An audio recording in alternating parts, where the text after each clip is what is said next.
the financiers or the organizers of the finance for those groups, and I named 3 individuals who I thought were their sympathizers. Now I understand that I could be wrong and my suspicions could be misplaced, but these are the people that I suspect want to stop the restoration of democracy. They want to stop my return because they know in 1993, when Pakistan was on the brink of being declared a terrorist state, I stopped the rise of terrorism, and they know that I can do it again. So I feel that these are the forces that really want to stop not just me, but the democratic process and the will of the people from triumphing. And in terms of these 3 people that you mentioned, were they members of or associated with the government? Yes, well, one of them is a very key figure in security. He's a former military officer.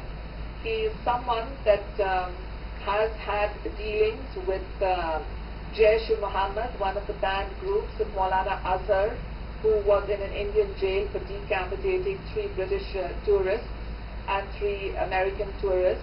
Now I know that having dealings with people does not necessarily mean direct evidence, but I also know that internal security has totally collapsed in Pakistan, and that internal security cannot collapse without there being some blind eye, if not collusion, being turned to the rise of the militants and militancy. Not only are our tribal areas out of our control, but even the beautiful valley of Swat is now under takeover by Islamists. So I would like to see a Pak-led police inquiry assisted by Scotland Yard or the FBI come in, use their forensic and scientific explanation to find out not only the perpetrators, but the financiers and the organizers of this heinous crime that killed 158 innocent people.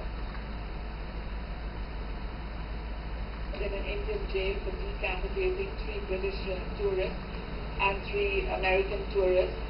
And he also had dealings with Umar Sheikh, the man who murdered Osama bin Laden. Now I know that having dealings with people does not necessarily mean direct evidence, but I also know that internal security has totally collapsed in Pakistan, and that internal security cannot collapse without there being some blind eye, if not collusion, being turned to the rise of the militants and militancy.